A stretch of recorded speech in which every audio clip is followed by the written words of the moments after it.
Merci, monsieur l'éclaireur. Alors, le dernier sujet que je voudrais aborder, et non de moindre, c'est le sujet sécuritaire, plus généralement, les coups d'État. Et où est-ce que notre Afrique, on voudrait l'emmener? Je reprends la fameuse citation de Obama, et que vous avez reprise tout à l'heure.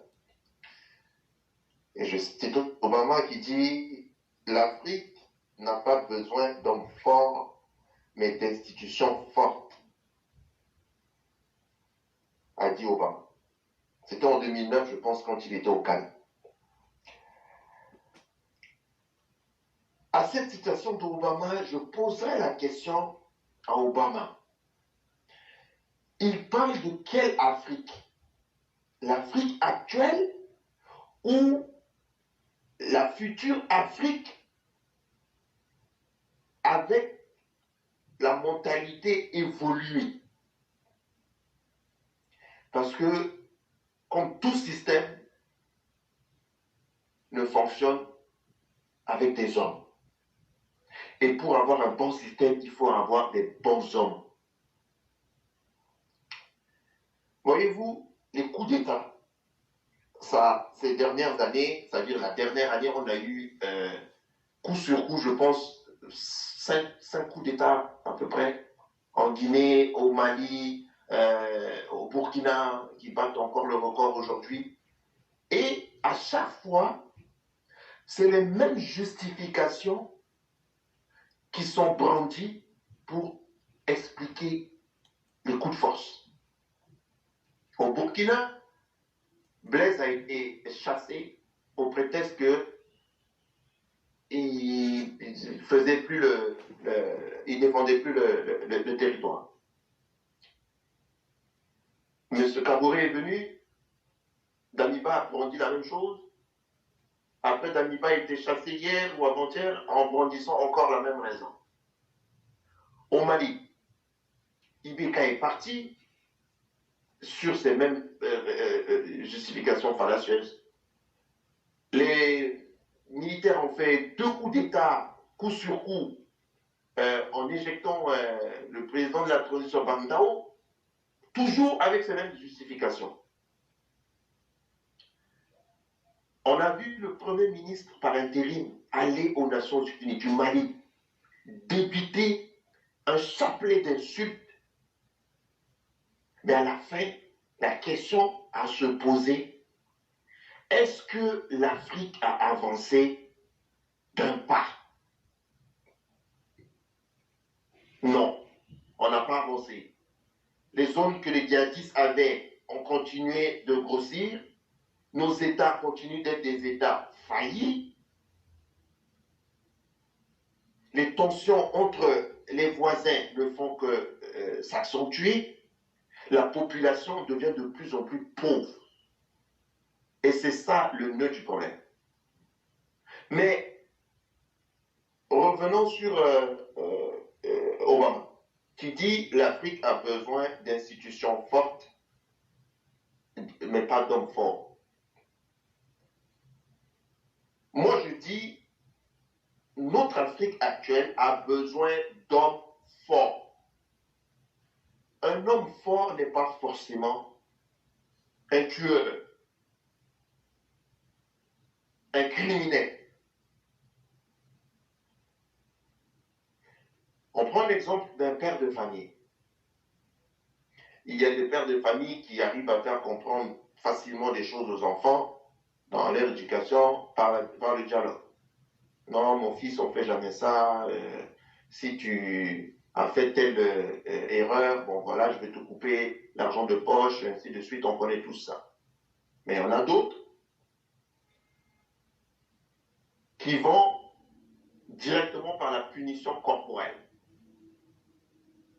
Parce qu'il y a d'autres enfants qui ne comprennent que ça. Nous autres, la plupart ici, et moi y compris, je pense que si mon père n'avait pas été un tant soit peu dur, c'est-à-dire fort avec moi, je serais peut-être devenu quelqu'un d'autre. Donc, notre Afrique aujourd'hui a besoin d'hommes forts. Et d'hommes forts à la tête de ce que chaque pays a comme arme de défense. Je parle de l'armée. Éclaireur, on sait tous qu'une armée dans un pays est un ensemble d'individus mis en association, formés pour être de véritables armes de guerre pour la défense du territoire. Mais cette institution qui est l'armée répond à deux choses, à deux concepts. Le concept de surveillance et de punition. Le concept de surveillance, pourquoi? Il faudrait que tous ces hommes et femmes réunis au sein de l'entité qu'on appelle armée, il faudrait que l'institution soit capable de contrôler leur corps, leur esprit, pour en faire l'arme de défense à la hauteur de ses aspirations. Mais le concept de punition est celui de la discipline qui vient avec.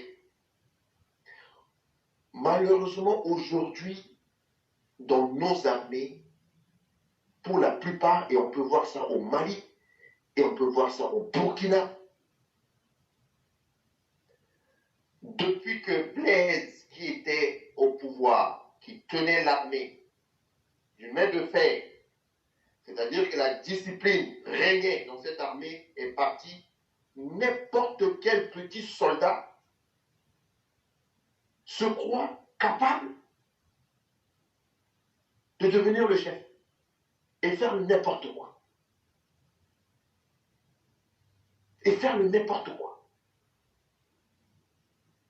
Mais ça, c'est parce que le système qu'a instauré le chef Blaise n'obéissait qu'à son image. Chaque petit chef dans l'armée n'était pas discipliné. On regarde ça au Mali.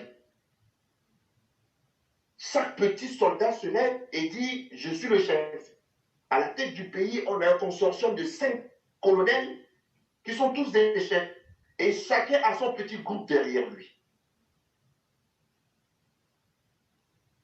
Et je suis sûr que si aujourd'hui, Assimi Goïta n'avait pas Wagner avec lui, il y aurait déjà eu 5 coups d'État au Mali. Parce que chaque petit con là allait faire son propre coup d'État. Et c'est ce qui est en train de se passer au Burkina. Zungana a été le premier à vouloir faire un coup d'État contre Kaboré. Finalement, c'est Damiba qui l'a fait. Mais Damiba s'est fait un croche-patte par Traoré aujourd'hui.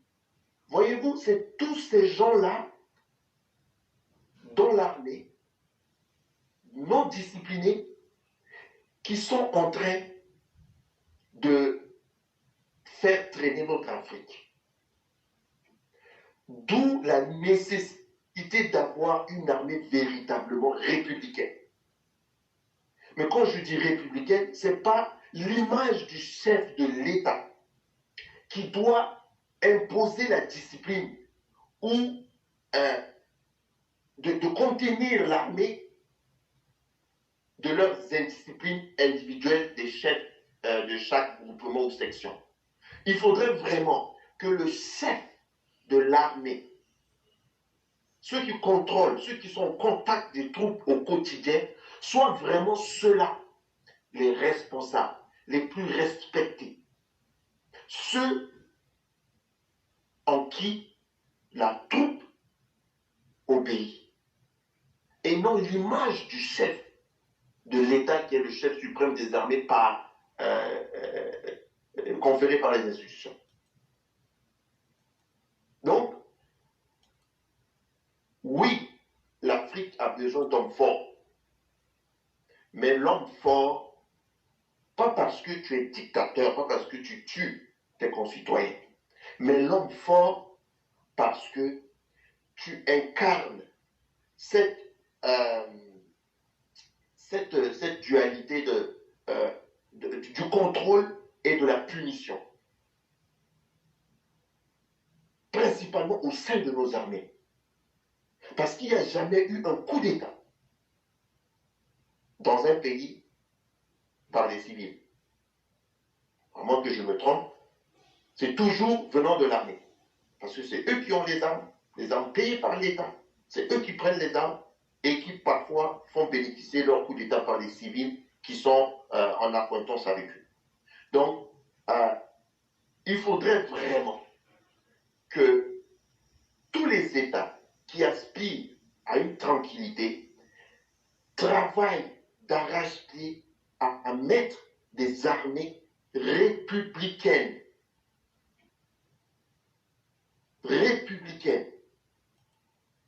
Que tous les chefs de bataillon, de contingent ou de section, comme on peut les appeler, soient les seuls en qui ces troupes obéissent, mais obéissent vraiment parce que l'ordre pyramidal de l'armée du sommet vers la base soit respecté et crée du fait que ce chef, par les mécanismes qu'il a de contrôle et de punition, soit effectivement mis en route à la moindre incartade, au non-respect des règles de l'armée, pour pouvoir servir de base de protection de nos institutions. Ce qui est très important. Et c'est en cela que je salue le travail du président de la République. En arrivant à la magistrature suprême, s'est attelé à bâtir une armée. Une armée aujourd'hui qui obéit à ses chefs. On a tous vu lors de l'élection 2020, la gendarmerie est sortie pour faire rentrer les émeutiers à la maison. Malgré l'agressivité de ces derniers, la gendarmerie est sortie avec des matraques, sans coup de feu.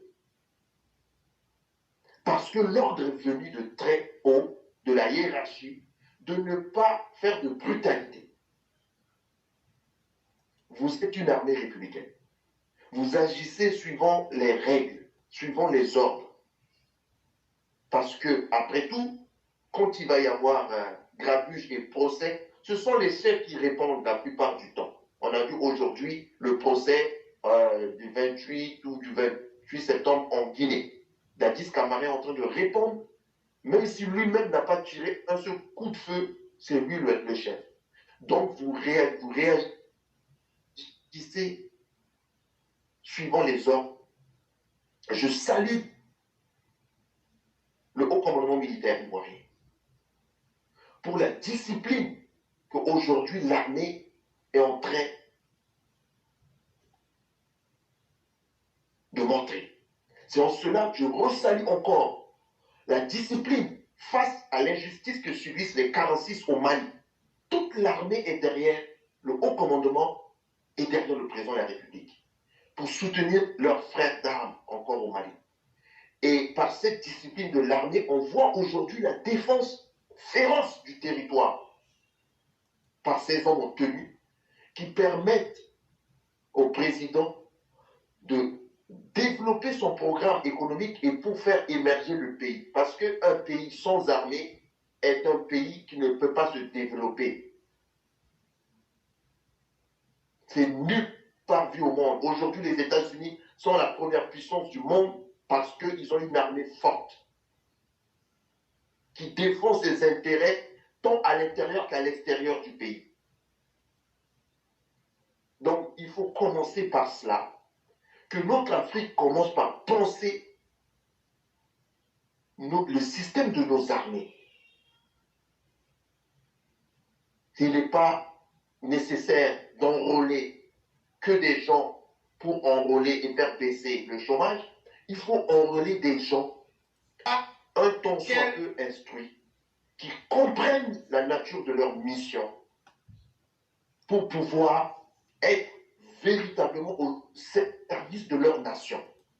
Parce que si on met dans l'armée des gens, des désœuvrés, des gens qui n'ont aucune base éducationnelle, on va se retrouver avec le désordre qu'on est en train de voir un peu partout. Je ne cite personne, mais on sait tous où il y a aujourd'hui autour de nous en Côte d'Ivoire. Donc, oui, l'Afrique a besoin d'hommes forts pour tenir certaines de nos institutions. Mais par homme fort ne veut pas dire dictateur, ne veut pas dire assassin. Parce que une fois que les mentalités auront évolué, on aura atteint un certain niveau de réflexion, d'analyse et même d'une prise de conscience de qui on est et qu'est-ce que l'Afrique vaut sur l'échiquier mondial, on pourra prendre en totalité la citation de Obama pour dire que là, on a quitté le terrain du traditionnel ou de l'archaïque. On est maintenant la strate suivante dans les débats d'idées. Donc aujourd'hui, on est encore nous à se poser la question. Sommes-nous tous sur le même niveau de réflexion?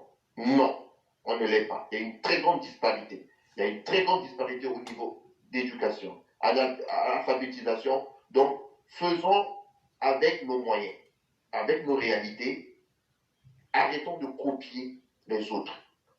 On a des réalités qui sont propres à nous.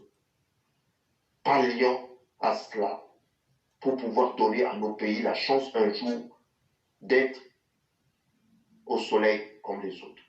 Donc, voilà ce que je voulais rajouter pour aujourd'hui.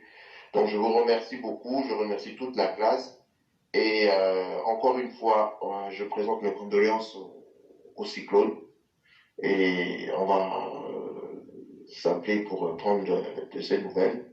Et donc, je remercie toute la classe, je remercie toute la Côte d'Ivoire. Et encore merci à vous. Merci beaucoup, cher grand maître. Merci pour ce cours magistral. C'est tellement bien dit que après je vais couper et mettre ça en espérant que ça va servir à tous les Africains.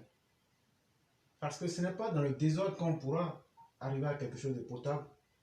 Et avec de telles interventions, souhaitons que les oreilles et le cœur puissent être en harmonie pour voir que le chemin du salut dépend de notre propre volonté à vouloir le bonheur pour notre continent et pour nous-mêmes. Vraiment, merci beaucoup, merci infiniment et très excellente soirée à toi et à toute la famille du côté du Canada. Merci, merci.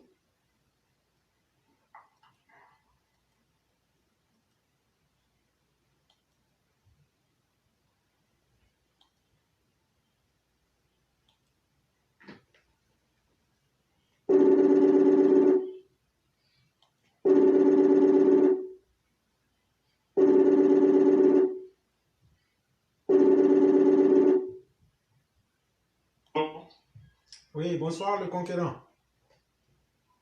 Oui, bonsoir, cher frère Clara. Comment ça va? Oui, je vais très bien chez vous. Dieu merci, tout va très bien. Dieu merci. Okay. Alors, je vous remercie de me donner la parole. Aujourd'hui, nous allons intervenir sur deux sujets d'actualité. Plus précisément, la libération de nos 46 soldats encore en détention au Mali et le dossier burkinabé. Alors, d'abord, en ce qui concerne les 46 militaires, les informations avaient circulé comme quoi leur libération est imminente. Donc, comme je l'avais déjà dit dans l'audio d'hier, nous attendons de voir exactement ce qui va se passer. Et nous avons toujours espoir qu'ils seront libérés. Maintenant, il faut également être vigilant parce que nous savons combien de fois ces putschistes-là ne sont pas dignes de bonne foi. Et sur la question, il était important de voir effectivement ce qui allait se passer d'abord. Nous voulons voir véritablement qu'ils sont libérés avant de croire. Mais tant que ce n'est pas le cas, je pense qu'il faut être vigilant. Il faut non seulement être vigilant, mais il faut aussi mettre tout en œuvre pour que ce qui a été prévu au cas où les militaires, les putschistes de Bamako refusent de libérer nos militaires, il faut que ce qui a été prévu soit mis en exécution pour vraiment obtenir cette libération. C'est très important parce qu'on ne peut pas continuer à laisser des gens déstabiliser la sous-région, des gens affaiblis l'État. En même temps, je vais bondir sur le dossier burkinabé qui a connu un revirement à 360 degrés à l'heure, comme on le dit souvent. Alors, sur les raisons de ce putsch, RFI nous apprend comme ça que Damiba et ses amis qui ont fait le putsch en janvier, ils avaient des divergences en ce qui concerne les choix, sinon le choix du partenaire pour lutter contre le djihadisme, le terrorisme et pour sécuriser le territoire burkinabé. Je ne sais pas si vous avez eu vent de cette information ou bien si cette information est fondée à votre niveau. Les gens qui disent qu'ils ont fait un coup d'État depuis hier. Oui, les gens qui ont fait un coup d'État depuis hier, RFI nous apprend qu'il y avait des... Je crois même qu'il y a un qui a parlé aujourd'hui, il a dit que Damiba était réfugié dans une base militaire française et que la raison même pour laquelle il y a eu le putsch, c'est qu'il y a eu des divergences au sein même des militaires relativement au choix du partenaire pour lutter contre le terrorisme et le djihadisme. C'est ce qui a été donné. Les informations circulent beaucoup, oui, et donc on attend de voir avec précision de quoi il est question. Et donc nous-mêmes sur cette question, on est beaucoup prudent pour ne pas donner de fausses informations aux uns aux autres. Ouais. Sinon, j'ai écouté RFI il y a de cela 1 heure de temps, c'est ce qui a été dit. Ils nous ont appris comme ça qu'il y avait des divergences entre des militaires au Burkina en ce qui concerne le choix du partenaire pour sécuriser le pays pour lutter contre le djihadisme. Mais ils ne sont pas rentrés dans de plus en détail. Mais en même temps, selon nos analyses, on peut déjà apercevoir ce qui se passe un peu partout. Vous savez, la Russie est à la manœuvre. Quand vous prenez des pseudo-panafricanistes comme Seni Keba, pour ne pas dire Denis Keba ou bien Camille Semba, avec Nathalie Yang. Vous avez vu récemment, pour ne même pas dire hier, dans la vidéo d'hier, j'avais dénoncé ce comportement d'Africains qui avaient en poche leur passeport français ou occidentaux et qui venaient à tout moment instrumentaliser nos peuples. Parce que quand vous voyez depuis hier le drapeau russe qui a été brandi au cours des échauffourées ou au cours même des tirs, il y a des gens qui ont brandi le drapeau russe hier. Donc, il n'y a rien d'étonnant en fait. Il n'y a rien d'étonnant. Il y a la manipulation en bas, mais en même temps, nous disons toujours aux gens d'être suffisamment vigilants. Pourquoi? Parce que aujourd'hui, vouloir dire que c'est la Russie qui du jour au lendemain peut résoudre tous les problèmes, nous pensons que ce n'est pas quelque chose d'exact compte tenu des réalités du terrain. Les réalités du terrain ne nous permettent pas de dire que c'est la Russie qui est le sauveur. Ce n'est pas possible. Mais en même temps, la Russie est en train de jouer à un jeu où elle manœuvre pour mettre dehors la France.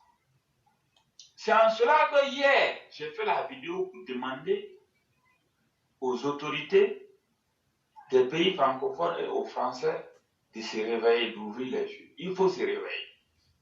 Du point de vue communication, il faut que la France se réveille, il faut que les pays africains même se réveillent. Sinon, les officiers de Russes, comme Kenny Seba, Nathalie Yang et autres, les gens, ils ont investi pour vraiment instrumentaliser les gens. Ça, c'est connu, ça, c'est de un. De deux, vous avez le fait que les populations, ils ne lisent pas assez, ou bien les gens, ils ne s'informent pas assez. Donc, il y a un problème. Il y a un problème. Quand on voit le dossier burkinabé tel qu'il l'a viré, bon, de façon officielle ou officieuse, il peut avoir toute raison. Mais nous disons qu'il faut que les gens soient suffisamment vigilants. Voyez-vous que tout est remis à zéro. Parce que tel que nous voyons les choses, il faut encore répartir sur de nouvelles bases pour discuter. Bon, on va discuter combien de mois, on ne sait pas. À un moment donné, est-ce que si les gens sont fâchés encore, ils ne vont pas mélanger la situation? Et le pays ira comme ça, de revirement en revirement, de quoi demain sera fait. Et en la matière, il faut être inquiet parce que les populations dans plusieurs zones, que ce soit au Burkina, au Mali, ou bien même en Guinée, n'ayant plus le minimum vital, ils vont où? Ils se dirigent vers la Côte d'Ivoire. Ça, c'est une réalité qu'on ne peut pas nier. Donc aujourd'hui, vraiment, la situation est critique. Et cette fois-ci, il faut que la CEDEAO agisse. Il faut agir. La CEDEAO doit agir pour sécuriser les frontières. La CEDEAO doit agir pour lutter contre le terrorisme et le djihadisme.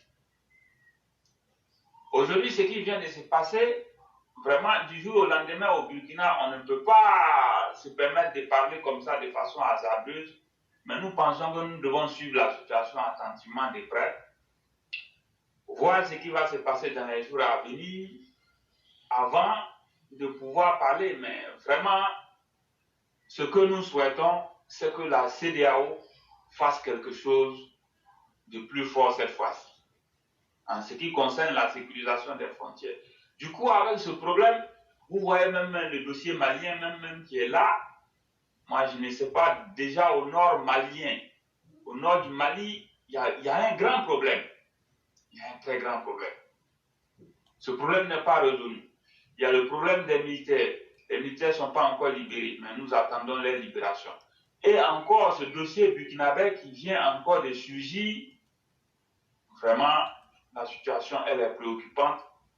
Et c'est un autre dossier très chaud sur la table de la CEDEAO.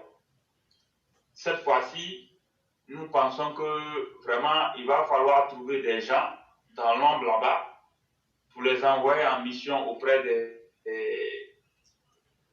des nouveaux putschistes de Ouagadougou pour voir un peu comment est-ce qu'ils comptent résoudre les problèmes ou bien comment ils comptent vraiment réorienter la situation du pays. Parce que vraiment, là, il faut le dire très clairement, on ne sait pas où on va.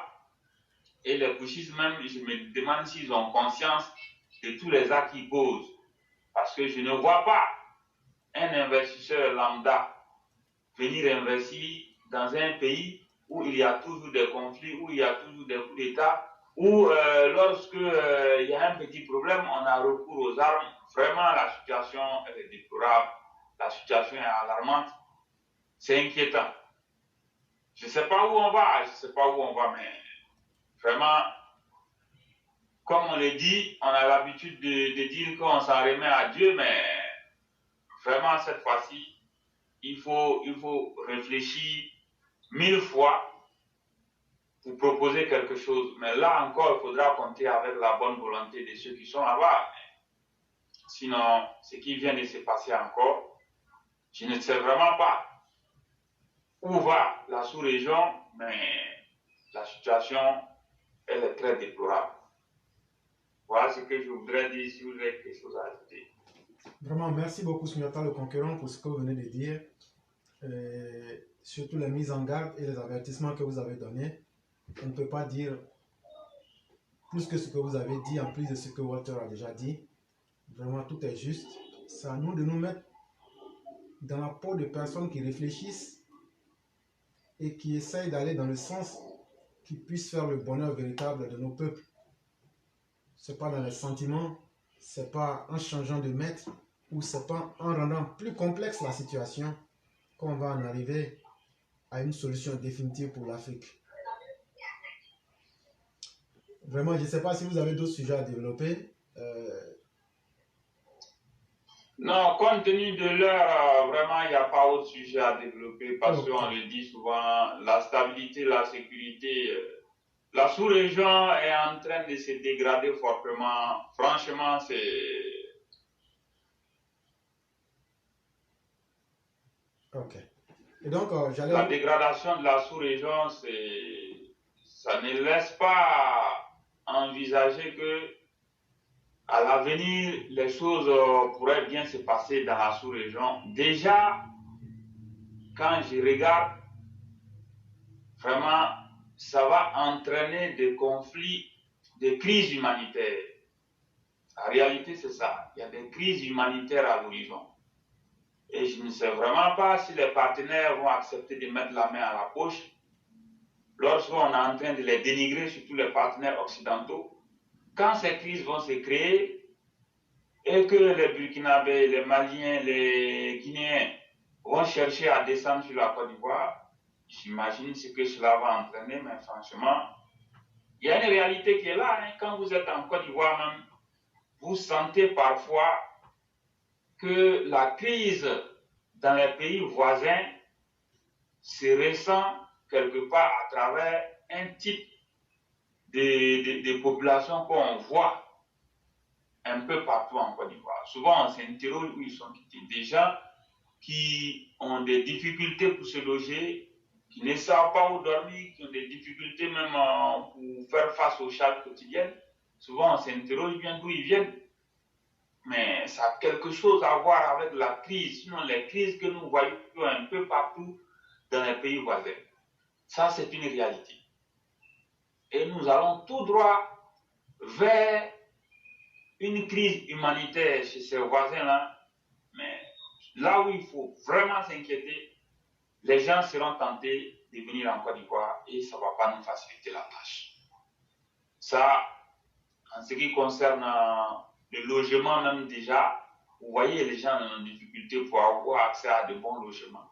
Et encore, vous voyez qu'il y a vraiment une catégorie de citoyens à très faible revenu qui carrément ont toujours recours à des gens pour les aider à faire face aux charges. Ça c'est une réalité qui est là. Vraiment, c'est déplorable.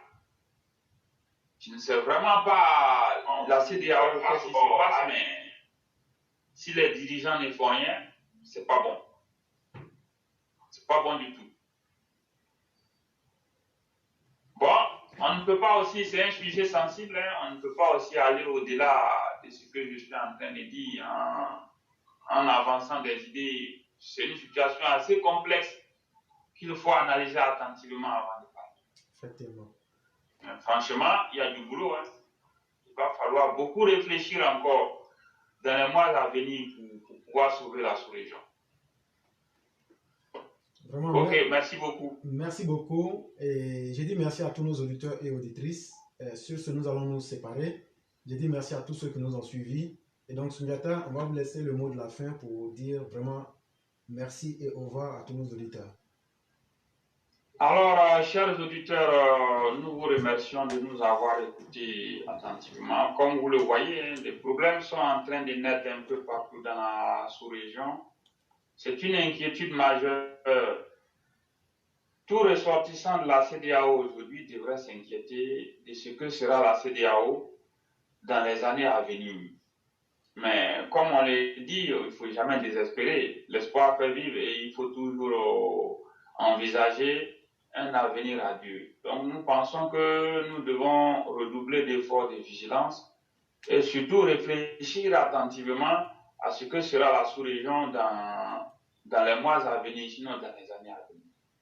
Donc nous vous demandons de toujours continuer à prier pour la sous-région, de prier pour qu'il y ait la paix, la stabilité, pour que les conflits s'arrêtent et que le terrorisme, le djihadisme soient éradiqués dans les années à venir.